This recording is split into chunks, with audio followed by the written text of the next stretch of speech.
Bismillahirrahmanirrahim. Assalamualaikum warahmatullahi wabarakatuh. Alhamdulillah. Wassalatu wassalamu ala rasulillah wa ala alihi wa ashabihi wa mawala. Ashhadu an la ilaha illallah wahdahu la syarika lah. Wa ashhadu anna muhammadan abduhu wa rasuluh. La nabiyya ba'da. Sallallahu alaihi wa ala alihi wa ashabihi. ومن سار على نهجه واكتفى بأثره إلى يوم القيامة. قال الله تعالى في كتابه الكريم وهو أصدق القائلين أعوذ بالله السميع العليم من الشيطان الرجيم من حمزه ونفخه ونفثه يا أيها الذين آمنوا اتقوا الله حق تقاته ولا تموتن إلا وأنتم مسلمون. وقال أيضا جل شأنه في آية أخرى يا أيها الناس اتقوا ربكم الذي خلقكم من نفس واحدة وخلق منها زوجها وبث منهما رجالا كثيرا ونساء واتقوا الله الذي تساءلون به والأرحام إن الله كان عليكم رقيبا. يا أيها الذين آمنوا اتقوا الله وقولوا قولا سديدا يصلح لكم أعمالكم ويغفر لكم ذنوبكم ومن يطع الله ورسوله فقد فاز فوزا عظيما. فإن أصدق الحديث كتاب الله وخير الهدي هدي محمد صلى الله عليه وسلم وشر الأمور محدثاتها فإن كل محدثة بدعة وكل بدعة ضلالة والضلالة أهلها في النار أعاذني الله وإياكم من النار. Alhamdulillah, kita lanjutkan kembali pembahasan kita membahas kitab Al-Mulakhasu fi Syarh Kitab At-Tauhid li Fadilati Syekh Profesor Ad-Doktor Saleh bin Fauzan bin Abdullah Al-Fauzan hafizahullah. Di malam hari ini pertemuan kita yang ketujuh dalam bahas kitab ini. Insyaallah kita akan lanjutkan terkait dengan wasiat Allah atau 10 wasiat Allah bagian kedua dari perkara-perkara yang Allah wasiatkan yang dihadirkan oleh Syekh Muhammad bin Abdul Wahhab. Di malam hari ini kita melanjutkan dari wasiat yang kelima.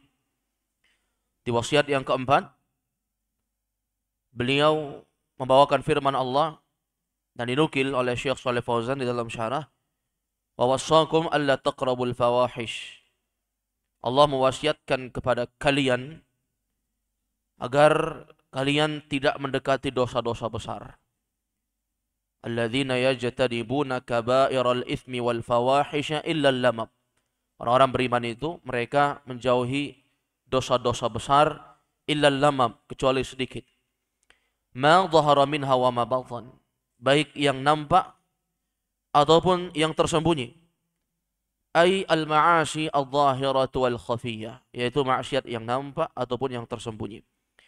Yang kelima, di malam hari ini kita masuk wasiat yang kelima karena ada 10 wasiat dari Allah Azza wa Jalla di dalam ayat-ayat dalam surah Al-An'am ini. Di ayat dalam surah Al-An'am. Di wasiat yang kelima, beliau mengatakan khamisan, tepatnya di halaman ke-17 dari buku cetakan Dar Al-Asimah. Wa wassakum alla taqtulun nafsal lati harramallahu qatlaha. Au harramallahu qatlaha. Yang kelima, dari apa yang Allah wasiatkan kepada kita, Allah mewasiatkan kepada kalian alla taqtulun nafsa, agar kalian jangan membunuh jiwa. Allati harramallahu qatlaha, yang Allah haramkan untuk membunuhnya. Pada hukum asal, membunuh jiwa itu dosa besar. Wa may yaqtul mu'minan muta'ammidan fajaza'uhu jahannam khalidan fiha. Kata Allah Azza wa Jalla, siapa yang membunuh jiwa dengan sengaja, fajaza'uhu jahannam. Balasannya neraka jahannam, khalidan fiha. Dia kekal di dalamnya. Ini bunuh jiwa dengan sengaja. Maka Allah wasiatkan kepada kita, jangan kalian membunuh jiwa.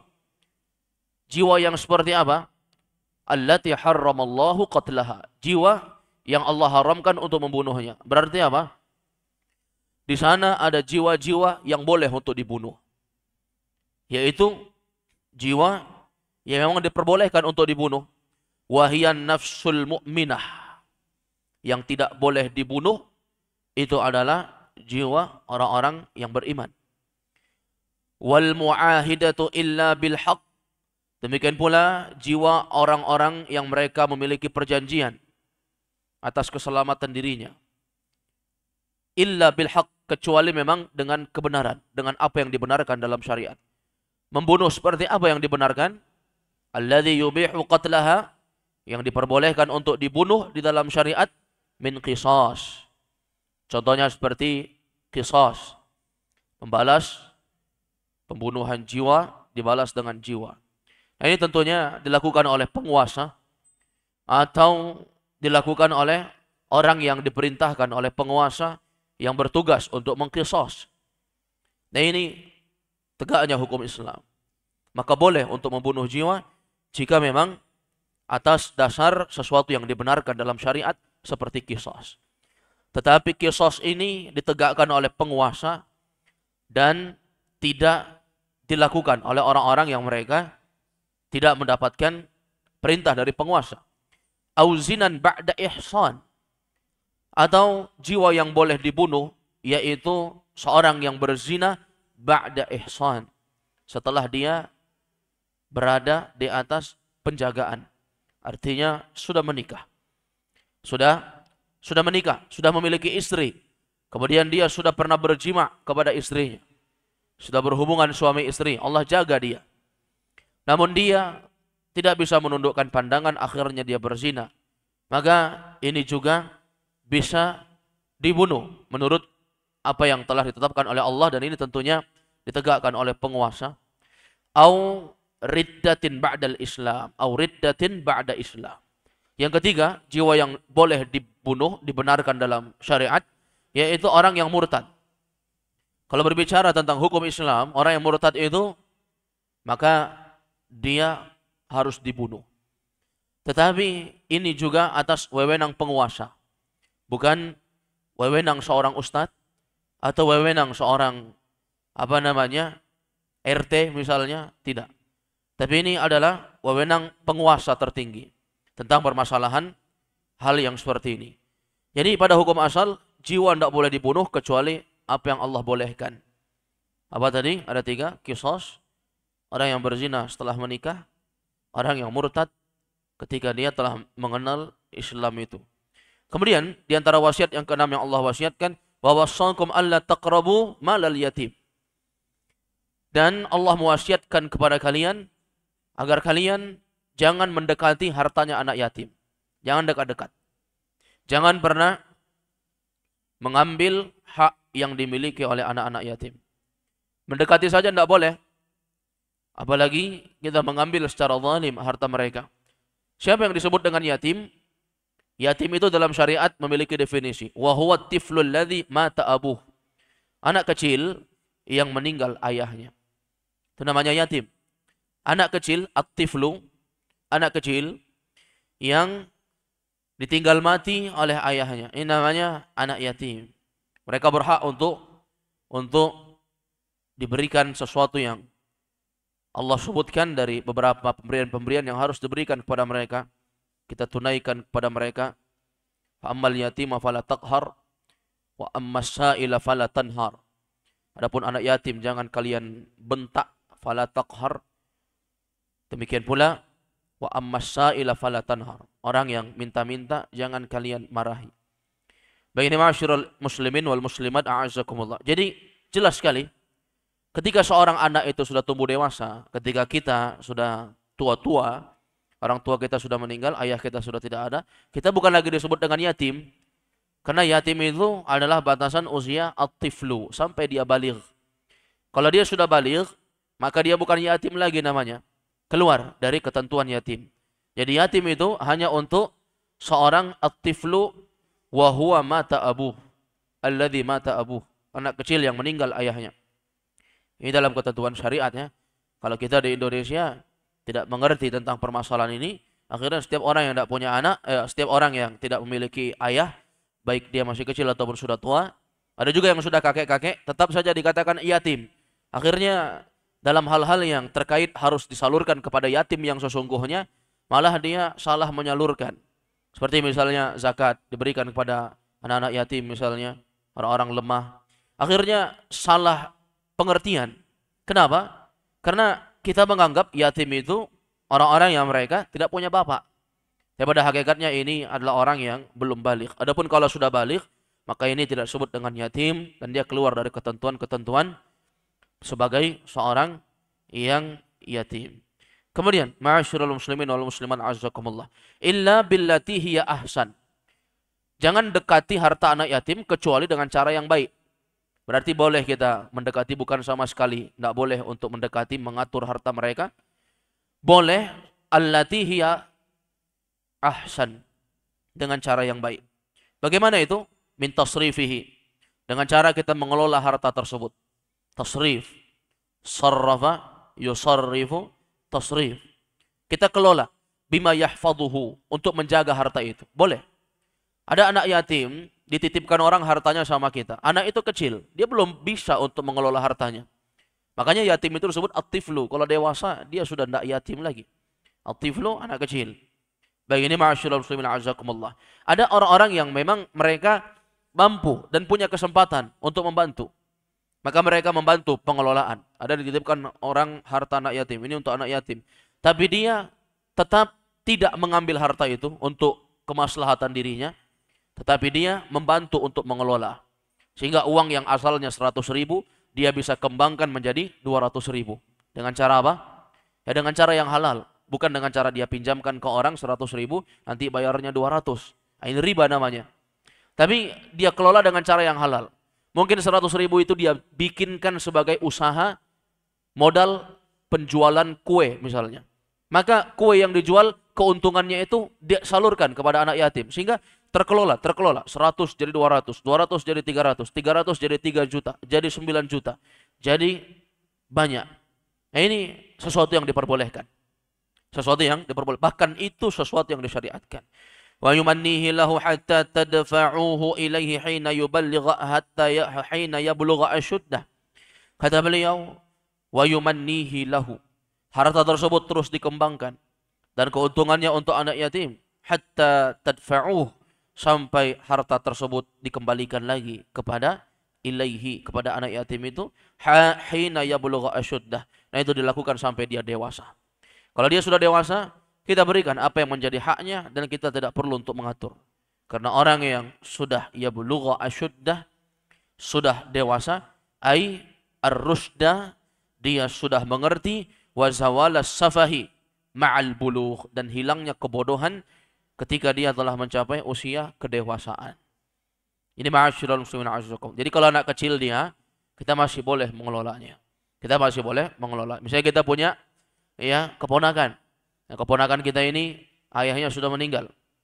Ya, ayahnya sudah meninggal. Maka anak ini tinggal sama kita.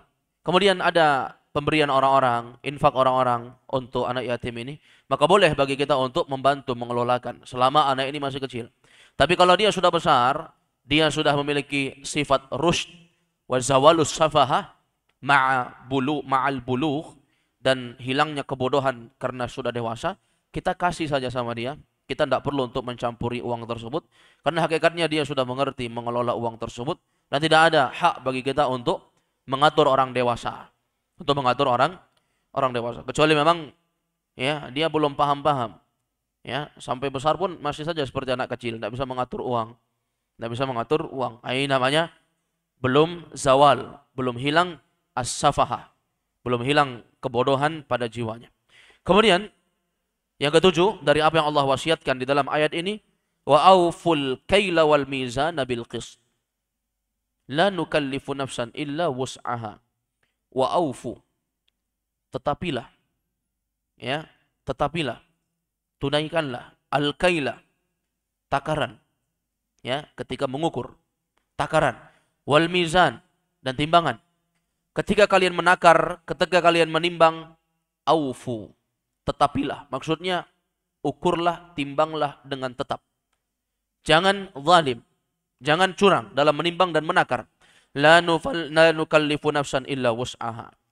La nukallifu nafsan illa wus'aha. Allah tidak pernah membebani satupun jiwa kecuali dengan apa yang mereka sanggupi.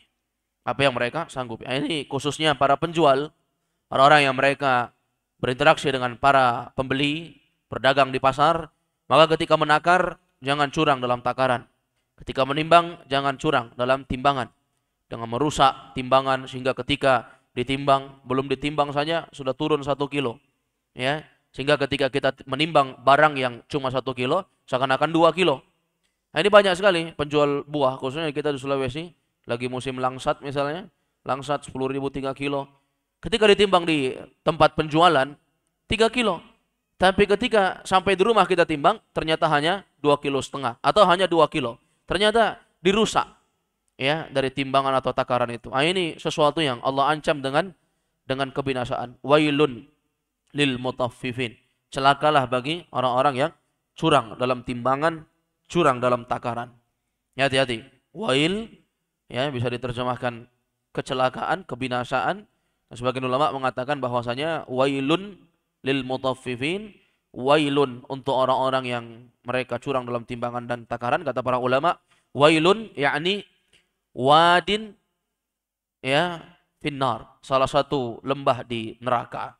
Salah satu lembah di neraka. Ini ancaman untuk mereka yang curang dalam timbangan. Dan Allah telah mengingatkan ini. Tetapilah takaran dan timbangan bil qist, dengan seadil-adilnya. La nukallifu nafsan illa wus'aha. Allah tidak membebani satupun jiwa kecuali sesuai dengan apa yang kita sanggupi. Jadi jangan khawatir dengan rezeki kita. Saya jualan kalau pakai timbangan normal, ya saya bisa rugi nanti. Saya menjual dengan timbangan yang pada sebenarnya, hakikatnya, nanti saya bisa sedikit untungnya. Jangan khawatir. La nukallifu nafsan illa wus'aha. Allah nggak pernah membebani satupun jiwa kecuali sesuai dengan apa yang mereka mampu. Jadi kalau memang Allah berikan beban hidup pada kita, kurangnya rezeki, sedikitnya penghasilan, itu tanda bahwa Allah itu tahu bagaimana kemampuan kita. Allah berikan seperti itu karena Allah tahu kita itu mampu. Dan Allah tidak akan bebani kita kecuali sesuai dengan apa yang kita mampu saja. Ini ma'asyiral muslimin a'azzakumullah. Kata Syekh Shalih Fauzan, ay aqimul adla, yaitu tegakkanlah keadilan fil akhdhi wal i'ta, dalam mengambil dan memberi. Mengambil juga harus adil. Ya, ketika memberi juga kita harus adil. Kalau kita mau jual beli, kan ada namanya al-akhdhu wal i'ta. Ada namanya mengambil, sang pembeli mengambil, dia berikan uang, dan sang menjual melakukan i'ta, memberikan. Maka ketika kita mengambil jangan zalim, membeli jangan zalim. Ya, tawar sesuai dengan apa yang mampu untuk kita tawar. Jangan menawar melebihi dan membuat orang rugi. Ya, sebagian kita kan seperti itu, beli sesuatu inginnya dengan harga yang murah, dengan cara yang zalim, bahkan dengan membanding-bandingkan harga di toko sebelah. Di toko sebelah murah, kenapa di sini mahal? Ya kalau murah kita pergi saja di toko sebelah. Kenapa mesti, ya, bersusah payah menawar di toko tempat kita belanja? Ini sesuatu yang sesuatu yang mesti kita tunaikan ketika kita membeli. Nah, para ulama menyebutkan di antara bentuk sedekah, seorang itu tidak menawar saat membeli. Kenapa? Karena itu adalah bentuk sedekah sirriyah, sedekah secara diam-diam. Jadi kita tidak perlu untuk menawar. Kalau memang kita mampu, kalau memang kita mampu, ini sesuatu yang mesti kita tunaikan. Kemudian di dalam memberi barang yang sudah dibeli, kita harus memberi dengan adil. Jangan zalim, menjual sesuatu dengan menyembunyikan aib. Ya, kadang kita lihat penjual-penjual ikan misalnya, antum lihat ya, yang biasa pergi ke tempat penjualan ikan. Nah, itu yang dipasang di bagian atas, ikan ditumpuk-tumpuk situ. Ditumpuk-tumpuk ikan. Yang dipasang di bagian atas itu ikan-ikan yang bagus. Tapi di bagian bawah adalah ikan-ikan yang misalnya sudah beberapa hari, yang sudah tidak layak untuk dimakan. Sebagian di antara para penjual itu mereka menampakkan seakan-akan barang yang dijual itu barang yang masih segar. Apakah mereka tambahkan pewarna merah sehingga darah ikan yang merah itu semakin menyala, semakin merah, atau dengan cara yang zalim yang lain. Ya. Seperti juga penjual-penjual buah-buahan zaman sekarang, penjual nangka, menjual dengan plastik kuning sehingga ketika orang lewat di jalanan melihat warna nangkanya sangat bagus. Ketika datang dia beli dan dia menyangka nangka itu warnanya bagus. Ternyata ketika sampai rumah ternyata nangkanya nangka yang tidak masak. Ini termasuk al-i'ta, memberikan sesuatu dengan cara yang zalim. Bukan pula menjual rambutan. Ketika di jalanan itu kita lihat luar biasa rambutan itu warna merah semuanya. Ketika sampai rumah karena jualannya di malam hari tidak dilihat ya warna merah ketika terpasang di situ ternyata diterangi pakai lampu merah dan diikat pakai kantongan merah. Sampai rumah orang melihat ternyata semuanya keluar dari apa yang diperkirakan. Ini namanya zalim yang seperti ini. Maka kita jualan dengan jujur supaya yang kita jual itu berkah. Sama dengan penjual handphone zaman sekarang ya, penjual handphone. Ini hati-hati. Karena banyak di antara kita menyembunyikan aib sesuatu yang ingin dijual. Maka tampakkan sesuatu itu sesuai dengan apa yang layak. Kalau memang handphone itu bermasalah, kita jual dan sampaikan masalahnya. Sehingga harta yang kita dapatkan, keuntungan yang kita hasilkan, itu sesuatu yang ada berkahnya di sisi Allah. Ya, ada berkahnya di sisi Allah. Dan kita tidak diancam dengan wail, tidak diancam dengan lembah yang ada di dalam neraka. Jadi jangan khawatir masalah rezeki. Allah tidak akan bebani kita kecuali sesuai dengan apa yang kita mampu. Makanya Syekh mengatakan hasba istita'atikum. Semua itu sesuai dengan kemampuan kalian. Kemudian yang kedelapan, dari apa yang Allah wasiatkan, wa idza qultum fa'dilu walau kana dza qurba. Kalau kalian berucap wa idza qultum, kalau kalian berbicara fa'dilu, berbicaralah dengan adil walau kana dza qurba. Walaupun kalian ya berbicara tentang karib kerabat kalian. Jangan karena masalah karib kerabat, ini kerabat saya, maka saya tidak menyampaikan sesuatu dengan adil, berbohong. Ya, ketika disampaikan, bagaimana sifatnya si fulan, si allan, kita mengatakan baik karena karib kerabat kita. Ya, kita tidak menyampaikan sesuatu kerusakan pada orang tersebut, padahal orang tersebut adalah orang yang sangat berbahaya bagi syariat Islam misalnya. Maka sampaikan amara bil adli fil qawli 'alal qarib wal ba'id ba'dal amri bil adli fil fi'li. Maka Allah memerintahkan kita untuk adil, ya. Adil itu artinya insaf. Kita pertengahan. Ya, itu namanya adil, tidak zalim, menempatkan sesuatu pada tempatnya. Maka Allah memerintahkan kita untuk adil dalam ucapan kita, baik dengan karib kerabat, orang-orang yang dekat, keluargaan sama kita, atau orang yang hubungannya jauh. Dan ini Allah perintahkan ba'dal amri bil adli fil fi'li. Setelah memerintahkan manusia untuk berbuat adil dalam perbuatan. Jadi setelah adillah kalian dalam perbuatan ketika menimbang dan menakar. Kemudian Allah perintahkan adillah kalian dalam ucapan. Ini dari wasiat yang ke-8. Wasiat yang ke-9, tasi'an. Allah Subhanahu wa taala mengatakan ya wa bi'ahdillah. Wa bi'ahdillah kata Allah. Ya, dan penuhilah janji-janji Allah. Ai wasiyatuhu allati wassakum biha. Yaitu wasiat Allah ya yang Allah perintahkan kepada kalian. Aufu, tetapilah, tunaikanlah janji-janji tersebut. Ai inqadu lidzalika bi an tuti'uhu fima amara bihi wa naha anhu. Yaitu maksudnya adalah inqadu. Berpindah di halaman 18 yang pakai buku cetakan Dar Al-Asimah. Ai inqadu. Kata Syekh Shalih Fauzan, ya, beliau mengatakan tunaikanlah lidzalik, hal tersebut, bi an tuti'uh, ya, taatilah Allah Azza wa Jalla dengan mentaati Allah fima amara bihi, terhadap apa yang telah Allah perintahkan kepada kalian, wa naha anhu, dan jauhilah apa yang telah Allah larang. Ini namanya wa bi ahdillahi aufu, penuhilah janji-janji Allah. Maksudnya apa? Taati yang Allah perintahkan, jauhi yang Allah larang. Wa ta'malu bi kitabihi wa sunnati nabiyhi. Dan cara penafsiran ayat ini, tunaikanlah janji-janji Allah, maksudnya apa? Maksudnya beramallah kalian bikitabihi, sesuai dengan ketentuan yang Allah tetapkan dalam kitabnya, yaitu Al-Quran, wa sunnati nabiyyihi, dan sunnah nabinya. Nah, ini adalah wasiat yang ke-9. Kemudian wasiat yang ke-10, dan ini wasiat yang terakhir dalam wasiat Allah sebelum memasuki pembahasan kitab tauhid yang lebih rinci dan detail lagi. Beliau mengatakan, Allah SWT berfirman, wa anna hadza sirati mustaqiman fattabi'uhu wa la tattabi'us subula fatafarraqa bikum an sabilihi. Ini terakhir dari wasiat Allah. Allah katakan, wa anna hadza sirati, sesungguhnya inilah jalanku, mustaqiman, yang lurus.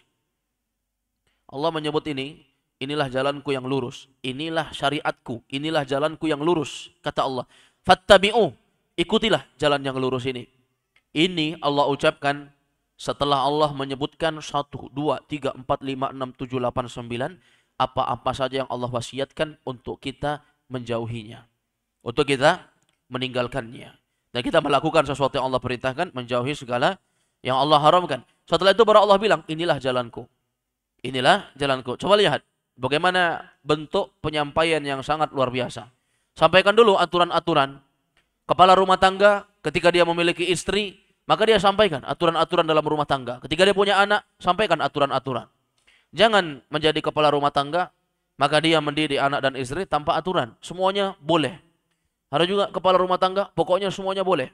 Nah, ini keliru. Kepala rumah tangga itu, dia harus punya ketetapan. Untuk anak dan istrinya, dia harus tetapkan apa-apa yang boleh, apa-apa yang tidak boleh. Untuk istri, dilarang keluar rumah dengan bersolek misalnya, mengkhususkan sesuatu dandanan untuk keluar, untuk memikat para lelaki, memakai wangian-wangian yang berlebihan misalnya. Untuk anak-anak misalnya kita tetapkan, ketika matahari tenggelam, maghrib, tidak ada yang boleh keluar misalnya. Atau ketika ada kepentingan, maka tidak boleh keluar setelah melewati jam sekian. Nah, itu namanya aturan. Setelah itu baru sampaikan, inilah aturanku, ya, sebagai kepala rumah tangga. Sebagaimana Allah Azza wa Jalla, Allah SWT menyebutkan tentang wasiat-wasiat. Setelah itu Allah bilang, wa anna hadza sirati, inilah jalanku, mustaqiman, jalan yang lurus, fattabi'uh, ikutilah jalan itu, kata Allah. Kenapa kita harus mengikuti? Tentunya ada buah hasil yang sangat bermanfaat. Wala tattabi'us subul. Allah bilang, janganlah kalian mengikuti as-subul. As-subul jamak dari sabil. Sabil itu artinya jalan. Subul, jalan-jalan. Inilah jalanku. Allah tunjuk satu. Nggak ada jalan lain. Ini jalanku, syariatku, Islam. Nggak ada jalan lain. Wala tattabi'us subul. Jangan kalian ikuti jalan-jalan yang lain. Karena ini orang banyak mengatakan, Allah SWT menyebutkan begini-begini. Kan manusia banyak yang begini. Allah sebutkan begini. Tapi kan manusia melakukan ini. Tapi kan manusia. Hujjah dia jalan yang lain. Kita katakan tidak. Walaupun banyak orang yang melakukan. Banyak orang zaman sekarang pergi ke kuburan, menyembah kubur, meminta kepada orang-orang yang ada di kuburan. Kemudian kita bantah, Allah mengharamkan itu. Dan itu termasuk perbuatan syirik.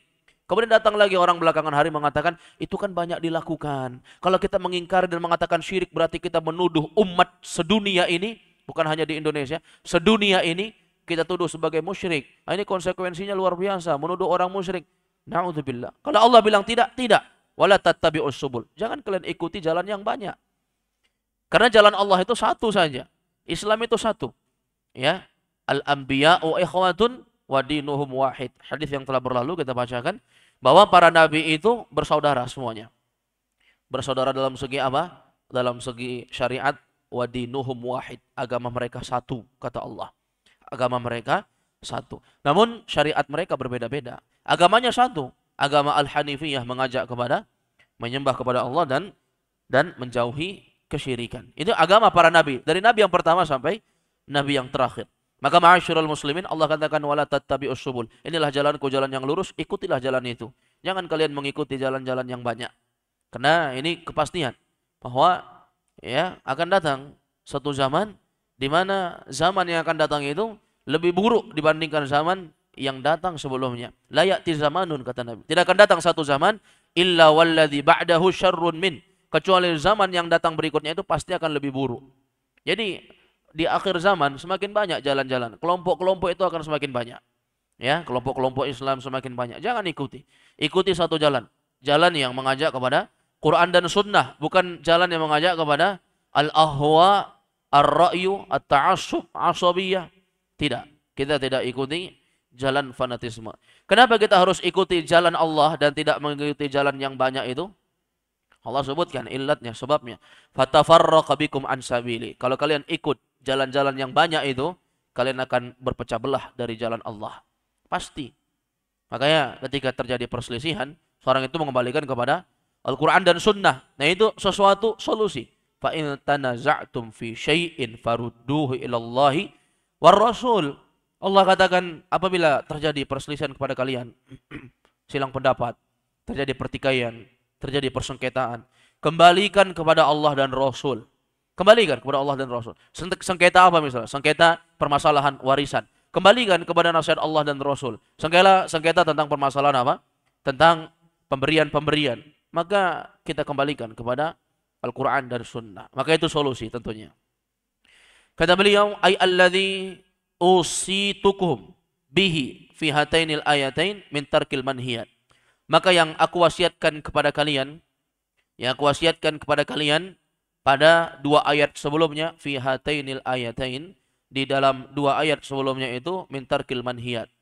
Ya, semuanya itu untuk meninggalkan sesuatu yang dilarang. Ya, wa a'dhamuha asyirku, yang paling parahnya dari apa yang Allah larang itu kesyirikan. Yang paling pertama ya, wa fi'lul wajibat. Dan untuk melakukan wa fi'lil wajibat, untuk melakukan kewajiban, wa a'dhamuha at-tauhid, kewajiban yang paling utama adalah tauhid, wa huwa shiratul mustaqim. Itulah jalan yang lurus. Itulah jalan yang lurus. Fattabi'uhu wa la tattabi'us subul. Janganlah kalian mengikuti jalan yang banyak. Ya. Fattabi'u, ikutilah jalanku, kata Allah. Ikutilah jalanku, wa la tattabi'us subul. Jangan kalian ikuti jalan-jalan yang banyak. Yaitu maksudnya al-bid'u wasyubuhat. Jangan kalian ikuti jalan bid'ah. Al-bid'u itu jamak dari bid'ah. Bid'ah satu bid'ah. Kalau bid'ah al-bid'u banyak bid'ah. Jangan kalian ikuti bid'ah-bid'ah dan syubhat-syubhat. Jangan. Ya. Fatafarraqa bikum an sabili. Kalau kalian tetap melakukan, kalian akan terpecah dari jalan Allah Subhanahu wa taala. Tamilu, ya, maka kalian akan menyimpang, wa tashattatu, kalian akan terpecah belah, bikum an dinihi, dari agama Allah. Munasabatul ayat lil bab. Sisi kesesuaian ayat ini dengan bab kitab tauhid. Annallaha subhanahu wa ta'ala dzakara fiha jumalan minal muharramati ibtada'aha bin nahyi 'anil syirki wa nahyu 'anhu yastad'i al-amra bit tauhid bil iqtida'. Padalla dzalika 'ala anna tauhid aujabul wajibati wa anna syirka a'dhamul muharramat. Sisi kesesuaian ayat ini dengan kitab tauhid, Allah sebutkan anallaha subhanahu, atau Syekh menyebutkan di sini bahwa Allah Azza wa Jalla, Allah Subhanahu wa taala, dzakara fiha jumalan. Allah menyebutkan beberapa kalimat minal muharramat, dari hal-hal yang haram. Allah sebutkan yang haram ini, yang haram ini, yang haram ini. Ibtada'aha bin nahyi 'anil syirki. Allah memulainya dengan mengharamkan kesyirikan. Wan nahyu anhu, Allah melarang untuk berbuat syirik. Yastad'il amra, yang itu semua memberikan kesimpulan al-amra bit tauhid, perintah untuk bertauhid bil iqtida, dengan konsekuensinya. Paham antum ini? Kalau Allah larang kita dari perbuatan syirik, maka konsekuensinya kita harus bertauhid. Kalau Allah perintahkan kita untuk bertauhid, berarti konsekuensinya apa? Kita harus tinggalkan kesyirikan. Paham ini? Kalau Allah katakan fattabi'uh, ikutilah jalanku, artinya apa? Kita harus wajib meninggalkan seluruh jalan yang tidak mengajak kepada jalan Allah Subhanahu wa taala. Itu sudah konsekuensinya. Fadalla dzalika anna tauhid aujabul wajibat. Itu semua menunjukkan bahwasanya tauhid itu adalah kewajiban yang paling wajib. Wa anna syirka a'dhamul muharramat, dan kesyirikan itu adalah keharaman yang paling besar. Selesai. Kemudian lanjut sedikit, ma yustafadu minal ayah. Faedah yang bisa kita petik dari ayat ini. Nah, ini ada 8 faedah yang disimpulkan oleh Syekh Shalih Fauzan. Kata beliau, yang pertama, anna syirka a'dhamul muharramat. Kesyirikan itu adalah keharaman yang paling besar. Wa anna tauhida aujabul wajibat. Sementara tauhid itu adalah kewajiban yang paling wajib. Nah, ini kaidah usulul dakwah as-salafiyah, yaitu tauhid. Mentauhidkan ya ibadah hanya untuk Allah Subhanahu wa taala. Kemudian yang kedua, 'idhamul haqqil walidain. Ya, di dalam ayat-ayat yang telah disebutkan oleh Syekh Muhammad bin Abdul Wahhab tadi menunjukkan kepada kita akan agungnya ya hak-hak kedua orang tua. Artinya apa? Kita harus tunaikan apa yang harus kita lakukan, ya, memenuhi hak-hak orang tua kita sebagai anak, penuhi hak mereka, jangan durhaka kepada mereka. Yang ketiga, tahrimu qatlin nafsi bighairil haq. Maka yang ketiga ini terdapat faedah kepada kita, pengharaman membunuh jiwa bighairi haq, yang dibunuh tanpa hak, tanpa kebenaran. La siyama idza kana al-maqtul min dzawil qurba. Terlebih lagi kalau yang dibunuh itu adalah karib kerabat. Haram membunuh jiwa, lebih-lebih kalau yang dibunuh itu karib kerabat, anak sendiri. Sebagaimana kebiasaan orang jahiliyah yang mereka khawatir, takut miskin dengan diberikannya anak perempuan. Aib ya, zaman dulu itu punya anak perempuan, kalau mereka tidak menyembunyikan anak itu dengan cara dibunuh, maka mereka menimbun anak tersebut, ya, mengubur mereka hidup-hidup, ya, ke dalam lubang, ke dalam tanah. Nah ini lebih parah lagi tentunya. Kecuali pembunuhan apa tadi? Pembunuhan yang memang dibenarkan. Ada 3 golongan yang boleh dibenarkan dalam syariat untuk dibunuh. Nah ini dengan ketentuan dari penguasa. Pertama apa tadi? Qisas. Yang kedua apa? Orang yang berzina setelah dia terjaga. Yang ketiga, orang yang murtad, orang yang keluar dari Islam. Kemudian yang keempat, faedah yang dipetik, tahrimu akli malil yatim. Haramnya memakan harta anak yatim. Haram, hati-hati. Ya. Masih banyak harta yang bisa kita masukkan di perut kita. Jangan kita memasukkan harta yang bukan menjadi hak kita. Harta anak yatim. Sebagian orang bergampangan zaman sekarang, ya. Dia mengatasnamakan mengelola harta anak yatim. Akhirnya apa? Akhirnya orang ini bergampangan. Setiap uang yang masuk, ini kan anak ini tinggal sama saya. Berarti uang ini saya yang mengelola. Maka dia kelola untuk dirinya, ya. Dan walaupun dia keluarkan juga untuk anak itu, makan hari-hariannya dia keluarkan, tetapi dia ikut serta memakan harta tersebut. Maka tidak, ya. Kalau berbicara misalnya anak itu tinggal sama kita, ya mungkin saja kita membelanjakan uang itu untuk makan anak tersebut. Namun tidak masalah untuk kita sama-sama memakan apa yang sedikit, sekadar hanya seakan-akan itu sebagai sesuatu yang lumrah, ya, sesuatu yang lumrah misalnya, ya, biaya makan karena orang itu mungkin tinggal di tempat kita, kemudian setiap uang yang masuk diberikan kepada kita, uang dia tetap uang dia, jangan kita samakan dengan uang kita, uang anak yatim. Adapun makan dia, ya, makanan dia, kemudian kita mengambil sedikit karena anggapan biaya tinggal anak ini atau biaya itu yang lumrah saja, sewajarnya. Tapi zaman sekarang kalau kita lihat 5 juta masuk uang yatim kepada orang yang diamanahkan untuk menjaga anak yatim. 5 juta. Dia cuma kasih 500 ribu. 4 juta setengahnya dia memasukkan ke perutnya. Ini zalim namanya. Ya. Mungkin kalau dia ambil hanya sekitar 500 ribu ini untuk biaya ini, keperluan yang ada sangkut pautnya dengan anak yatim itu, la ba'sa fihi, ini namanya lumrah. Tapi kalau sudah terjadi hal-hal yang seperti ini, makanya orang berlomba-lomba zaman sekarang, na'udzubillah, untuk bikin ya, pengumpulan anak-anak yatim, kemudian mereka mengambil dari hal-hal yang seperti ini. Ini sesuatu yang tidak dibenarkan dalam syariat. Tahrimu akli malil yatim. Jadi syariat telah jauh mengharamkan tentang hal yang seperti ini. Wa masyru'iyyatul 'amali 'ala islahihi. Demikian pula disyariatkan melakukan sesuatu untuk kebaikan anak itu. Misalnya uang 5 juta tadi masuk, kemudian uang itu kita gunakan untuk kebutuhannya sebagian. 1 juta misalnya, kebutuhan anak itu 1 bulan, 1 juta, cukup. Makan minum dia misalnya cukup. Kemudian 4 juta lagi kita gunakan untuk modal usaha. Misalnya kita bikinkan usaha kue, kemudian kue itu dijual oleh anak-anak, sehingga mendapatkan keuntungan setiap harinya. Apakah boleh seperti ini? Boleh. Tapi keuntungan itu untuk siapa? Untuk kemaslahatan anak yatim tersebut.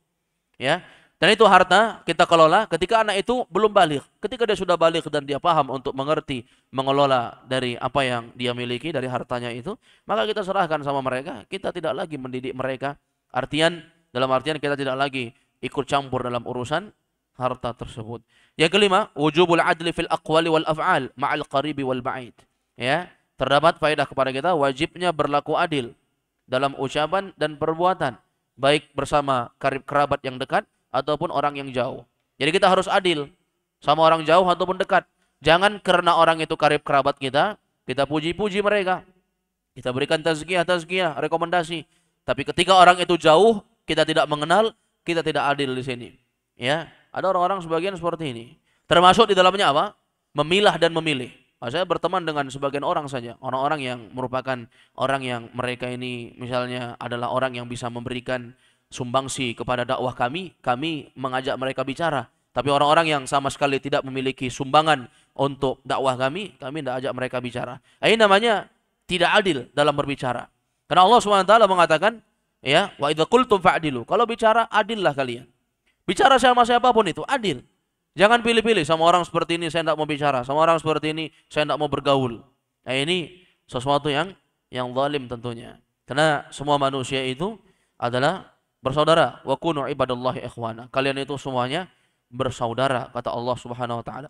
Kemudian faedah yang keenam, Syekh menyebutkan wujubul wafa bil ahdi, wajibnya melaksanakan janji.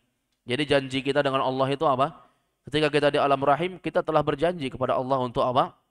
Untuk berislam, untuk mengikuti syariat Allah. Maka tunaikan janji itu. Sebagai seorang muslim, muslim itu apa artinya? Muslim itu orang yang mereka menyerahkan urusannya kepada Allah. Mereka menerima, tunduk dan taat terhadap syariat Allah. Itu muslim. Ketika kita lahir dari rahim wanita yang muslim, anak yang lahir sudah otomatis muslim. Artinya dia sudah terikat janji dengan Allah. Ya, tidak perlu lagi dia ucapkan ketika lahir, nanti ketika dewasa diajarkan la ilaha illallah untuk dia ucapkan, tidak perlu.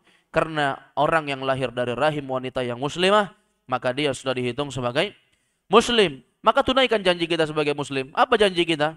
Taati apa yang Allah perintahkan, tinggalkan apa yang Allah larangkan. Ikuti sunnah. Ikuti sunnah. Beramal dengan Al-Quran dan sunnah, tinggalkan bid'ah. Itu maknanya. Yang ketujuh, wujubut tiba'i dinil islami wa tarki ma'adah. Wajibnya mengikuti agama Islam dan meninggalkan yang selainnya. Ini Pak, dari mana kita bisa memetik faedah? Dari ayat Allah, wa anna hadza surati mustaqiman fattabi'u. Ikutilah perintah untuk mengikuti syariat Allah. Berarti agama Islam menunjukkan kepada kita wajibnya mengikuti syariat Islam, tidak selainnya. Wa may yattabi' ghairal islami dinan, wa may yabtaghi ghairal islami dinan fala yuqbala min. Siapa saja yang mencari agama selain Islam, maka apa yang dia cari itu tidak akan diterima. Wa huwa fil akhirati minal khasirin. Di akhirat dia menjadi orang yang rugi. Ada belakangan hari orang-orang yang ragu dengan Islam, kemudian dia berusaha mencari agama selain Islam, ya, mencari apa namanya? Tuhan selain Allah Azza wa Jalla. Maka hal-hal yang seperti ini sesuatu yang apa namanya? Sesuatu yang hendaknya kita jauhi. Karena Islam itu agama yang jelas. Tidak ada sesuatu yang menjadi pilihan kecuali Islam. Kecuali kalau kita mau rugi di akhirat. Kecuali kalau kita mau rugi. Mengajak manusia kepada Islam itu wajib. Ya, mengajak kepada manusia kepada Islam itu wajib. Dan orang yang Islam wajib diajak kepada sunnah. Pada yang terakhir, annat tahlila wa tahrima haqqun lillah. Bahwasanya penghalalan dan pengharaman itu merupakan haknya Allah. Jadi kita jangan menghalalkan apa yang Allah haramkan, jangan mengharamkan apa yang Allah halalkan.